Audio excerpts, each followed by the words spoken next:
वर्तमान समय में भारत में कितने हाई कोर्ट है?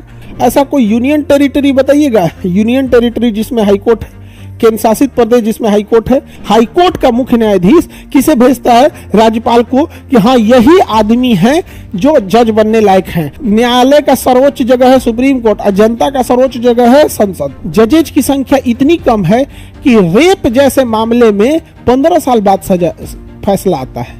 आप पहले बताइए कि आरोप क्या है, क्यों आपको लगा कि यह आरोप सही है, और फिर अगर आरोप सही है तो अपराध में आ गया। अपराध की मिनिमम और मैक्सिमम दोनों सजा होती है।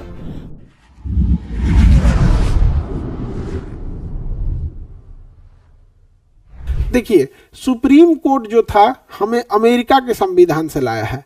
सुप्रीम कोर्ट हम लोगों ने अमेरिका के संविधान से लाया है, जबकि हाई कोर्ट जो था वो भारत शासन अधिनियम 1935 के तहत है।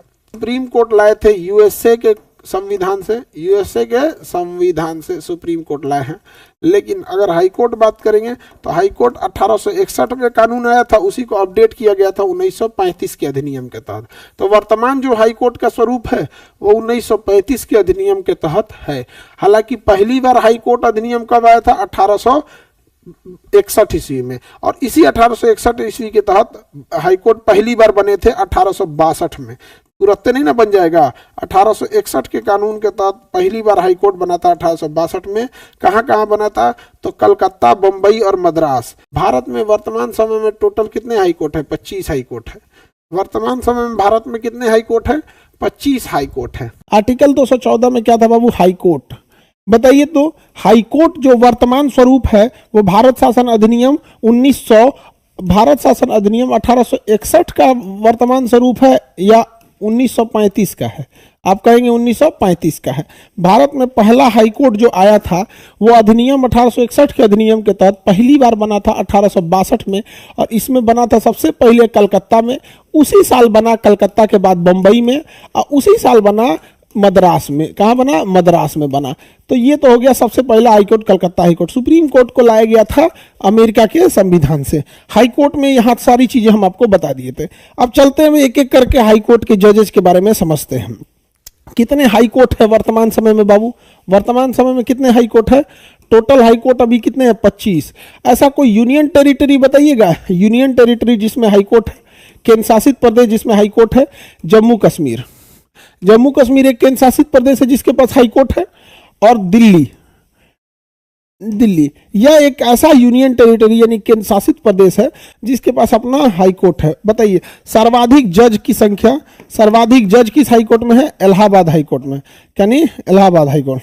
सुप्रीम कोर्ट के हाई कोर्ट में जज बनने के लिए क्या क्या योग्यता होनी चाहिए? तो अगर आपको हाई कोर्ट में जज बनना है, हाई कोर्ट जज की योग्यता, हाई कोर्ट जज की योग्यता, तो पहली योग्यता समझिए कि वो डिस्ट्रिक्ट कोर्ट में, किसी भी डिस्ट्रिक्ट कोर्ट में कितने साल वकील रहना चाहिए? 10 साल वकील रहा हो, 10 साल वकील रहा हो। या फिर उसके पास दूसरी योग्यता क्या होनी चाहिए? किसी भी डिस्ट्रिक्ट कोर्ट में, किसी भी डिस्ट्रिक्ट कोर्ट में 5 साल क्या रहा हो? 5 साल जज रहा हो, 5 साल जज रहा हो। समझ में आ गया कि नहीं? इसके बाद कौन सी योग्यता है? राज्यपाल के नजर में, राज्यपाल के नजर में क्या होना चाहिए बाबू? कानून का जानकार होना चाहिए, कानून का जानकार। अभी बताइए, राज्यपाल खुद उस राज्य का निवासी नहीं है। आप जरा सोच के बताओ बाबू, राज्यपाल खुद उस राज्य का निवासी नहीं है। अब जब राज्यपाल खुद उस राज्य का निवासी नहीं है तो राज्यपाल को पता कैसे चलेगा कि ये कानून का जानकार है? अब इसमें समझो कैसे कैसे जाता है। यहाँ पर देखिए, जो हाई कोर्ट होती है, हाई कोर्ट के मुख्य न्यायाधीश, चीफ जस्टिस, यहाँ चीफ जस्टिस ऑफ इंडिया नहीं लिख सकते हैं, CJI नहीं लिख सकते, यहाँ हम लिखेंगे हाई कोर्ट के चीफ जस्टिस। हाई कोर्ट के चीफ जस्टिस, इनके नाम की सिफारिश किसको करते हैं? राज्यपाल को। किसे करते हैं?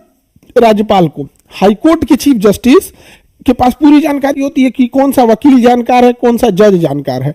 तो हाई कोर्ट के मुख्य न्यायाधीश के पास ही जानकारी होती है। हाई कोर्ट का मुख्य न्यायाधीश किसे भेजता है? राज्यपाल को, कि हाँ यही आदमी है जो जज बनने लायक हैं। अब इन दोनों का कलेक्टिव रिव्यू जाता है चीफ जस्टिस ऑफ इंडिया के पास। किसके पास जाता है? चीफ जस्टिस ऑफ इंडिया के पास। और चीफ जस्टिस ऑफ इंडिया किसे बोल देते हैं? राष्ट्रपति को बोल देते हैं। किसे बोलते हैं? राष्ट्रपति को। या भाई साहब बड़ी लफड़ा है, वो जज बनने के लिए बहुत लफड़ा है। देख रहे हैं। पहले तो ये योग्यता पूरा कीजिए कि 10 साल वकील रहिए या 5 साल जज रहिए। जब 10 साल 5 साल वकील रहेंगे तो आप मुख्य न्यायाधीश के नजर में रहेंगे, तो उस हाईकोर्ट का मुख्य न्यायाधीश इसकी लिखित सिफारिश किसको करेगा? राज्यपाल को। इनका ज्वाइंट रिपोर्ट किसके पास जाएगा? भारत के मुख्य न्यायाधीश के पास, chief justice of India, chief justice of India. और ये इसका रिपोर्ट किसे भेज देंगे? राष्ट्रपति को। तो बताइए कौन नियुक्त कर दिया? राष्ट्रपति नियुक्त किए। फाइनली नियुक्त कौन किया हाईकोर्ट के जज को? राष्ट्रपति। अब ये अपना त्यागपत्र किसको देंगे? राष्ट्रपति को। तो नियुक्ति और त्यागपत्र कौन लिया? राष्ट्रपति। लेकिन शपथ कौन देगा? शपथ दिलाएंगे राज्यपाल। अच्छा, अब वेतन की बात करें। इनका वेतन केंद्र सरकार देगी या राज्य सरकार देगी? बताओ बहु, सैलरी कौन देगी? सैलरी कौन देगा? सैलरी देंगे राज्य संचित निधि से। राज्य के संचित निधि, संचित निधि मतलब राज्य सरकार का जो भी पैसा होता है वो संचित निधि में जमा होता है। राज्य सरकार का जो भी पैसा होता है वो संचित निधि में जमा होता है। तो इनका वेतन, पेंशन, ये सब वेतन कौन देगा? राज्य की संचित निधि से दिया जाएगा। हाईकोर्ट के जज का वेतन राज्य की संचित निधि से दिया जाएगा। बताओ बाबू, कौन किसके पास है ये अधिकार? तो समझो ध्यान से। अगर बात करेगा हाई कोर्ट में, तो हाई कोर्ट में जजेज की संख्या वृद्धि करने का अधिकार राष्ट्रपति को है। किसे है बाबू? राष्ट्रपति को। हाई कोर्ट में कहेगा तो राष्ट्रपति, लेकिन कहेगा कि सुप्रीम कोर्ट में जजेज की संख्या में विस्तार, तो इसमें संसद करेगा। सुप्रीम कोर्ट में कौन करेगा? संसद। सुप्रीम कोर्ट में कौन करेगा? संसद।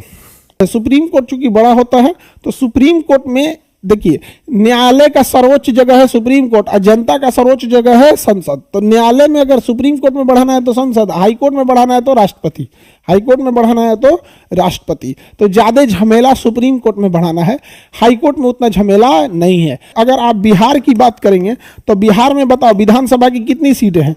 243। तो उसी हिसाब से बिहार हाई कोर्ट में कितनी सीटें होनी चाहिए? 243। कितना होना चाहिए? 243। वैसे ही हमारा कहना है कि जब हम बात करते हैं लोकसभा की, तो लोकसभा में वर्तमान में 545 सीटें हैं। उसी हिसाब से लोकसभा के हिसाब से सुप्रीम कोर्ट में भी उतनी सीटें होनी चाहिए, 545। कितना? 545। बताओ मित्रों, आप बताओ मित्रों, ऐसा होना चाहिए कि नहीं होना चाहिए? वेस्ट बंगाल में 294 है, तो हाई कोर्ट में जज भी कितने होने चाहिए? 294। यहां आओ, वहां फैसला लेके जाओ। यूं यूं यूं यूं। समझ में आ गया कि नहीं आ गया? आप बताओ मित्रों, क्या ऐसा होना चाहिए कि नहीं होना चाहिए? ये देश है तुम्हारा, नेता तुम ही हो कल के। यही कारण है कि आज देखिएगा जजेज की संख्या इतनी कम है कि रेप जैसे मामले में 15 साल बाद सजा फैसला आता है। सोचो, किसी का जीवन बर्बाद कर दो, एसिड अटैक, तुम किसी महिला पे एसिड अटैक कर दोगे ना, इतना लंबित मामले हैं कि 20 साल बाद फैसला आएगा। 20 साल बाद। और ना ये चेन स्नैचिंग, चोरी उरी को तो ध्यान नहीं देता। अरे यार हटा ना यार, तुम चोरी उरी करके इधर आया। अरे बाबू, किसी के घर में, किसी गरीब के घर में कोई अपनी बेटी की शादी के लिए ना एगो मान के चलिए सोना का कुछ चेन उन बनवा के रखा है, उसका चोरी हो जाएगा ना, तो उस बेचारा हार्ट का मरीज हो जाएगा। वो उसके पास इतना पैसा नहीं है। तो देखो भैया, दोनों का महाभियोग जो चलेगा, वो जब भी महाभियोग चलेगा तो संसद में चलेगा। महाभियोग जब भी चलेगा तो कहां चलेगा? संसद में चलेगा। चाहे वो सुप्रीम कोर्ट हो, चाहे वो हाई कोर्ट हो, हाई कोर्ट हो या सुप्रीम कोर्ट हो, दोनों का महाभियोग कहां चलेगा? संसद में चलेगा। महाभियोग कहां चलेगा बाबू? संसद में चलेगा। कितने साल की आयु पर रिटायर होंगे? 62 ईयर्स की आयु पर क्या हो जाएंगे? रिटायर हो जाएंगे। महाभियोग कहाँ जाएगा? संसद में। देखो, दो जगह महाभियोग लगाता है, एक सुप्रीम कोर्ट में, एक हाई कोर्ट में। हाई कोर्ट, सुप्रीम कोर्ट में एक जज थे रामास्वामी, रामास्वामी, जज का नाम रामास्वामी। इन पर महाभियोग लगा लेकिन पास नहीं हो पाया। हरियाणा पंजाब हाई कोर्ट के जज थे रंगास्वामी, रंगास्वामी। इनके ऊपर भी महाभियोग लगा संसद में, लेकिन पास नहीं हो पाया, पास नहीं हो पाया था। यहाँ पे समझ में आ गया कि नहीं आ गया? पारित ही नहीं हुआ था। महाभियोग पास करना इतना आसान नहीं होता है, थोड़ा सा टफ होता है महाभियोग को पास कराना। डिस्ट्रिक्ट कोर्ट में 10 साल वकील, 5 साल जज, शपथ राष्ट्रपति, त्यागपत्र राष्ट्रपति, वेतन राज्य की संचित निधि से, नियुक्ति हाईकोर्ट के जस्टिस राज्यपाल को बोलते हैं और चीफ जस्टिस ऑफ इंडिया राष्ट्रपति को बोल देते हैं। 62 साल तक अपने पद पर रहते हैं। संख्या हाईकोर्ट में राष्ट्रपति बढ़ाते हैं, सुप्रीम कोर्ट में संसद बढ़ाते हैं। महाभियोग कहाँ आएगा? तो जब भी महाभियोग आएगा तो संसद में आएगा। सुप्रीम कोर्ट में रामास्वामी पे, हाईकोर्ट में रंगास्वामी पे लगा था, लेकिन पास नहीं हो पाया। डिस्ट्रिक्ट कोर्ट या लोअर कोर्ट, ये दो टाइप्स के का होता है, मतलब इसमें दो तरह के मामले में ली जाएंगे। पहला आपका जाएगा दीवानी। कौन सा मामला? दीवानी मामला जाएगा, जिसे हम कहते हैं सिविल सूट या सिविल वाद, सिविल मुकदमा या सिविल सूट। मुकदमा को क्या कहते हैं? सूट। और एक होता है फौजदारी, फौजदारी जिसे हम कहेंगे सेशन, सेशन कोर्ट। क्या कहेंगे? Session court. देखो ध्यान से, वैसे मुकदमे या वैसा विवाद जिसमें केवल धन दौलत से मैटर जुड़ा हो, वो किस में जाएगा? दीवानी। जैसे बिजली बिल जला के फूंक दिए, पैसे नहीं दे रहे हैं, किस में जाएगा? किसी के मकान में घुस गए, खाली नहीं कर रहे हैं, दीवानी। दहेज मांगे हैं, दीवानी। किसी से कर्जा ले लिए, देवे नहीं किए, बैंक का लोन लेके भाग गए, जोमेटो से खाना ऑर्डर करके पैसे नहीं दिए, किसमें? दीवानी। समझ आ गया? तो सोचिए, पैसा से रिलेटेड मामला और ये वाला, हाँ, फौजदारी मामला। बताओ, कोई दहेज मांगा, दीवानी, दहेज के लिए कूट दिया, दीवानी प्लस फौजदारी। नहीं समझ में गया? दोनों हो गया।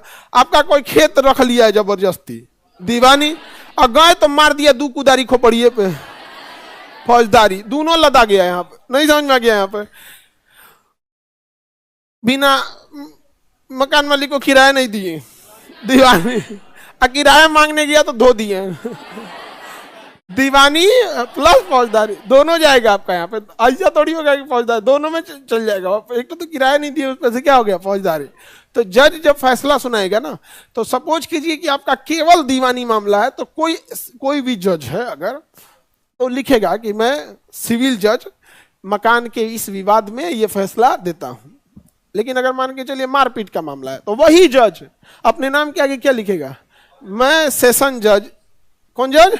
सेशन जज। यहां लिखेगा सिविल जज, और वहां लिखेगा सेशन जज। मैं सेशन जज इस मारपीट के आरोप में यह सजा सुनाता हूं। अब मान के चलिए किसी महिला का है, दहेज का मामला था, दहेज के चक्कर में पीटबो किया, तब क्या लिखेगा भाई?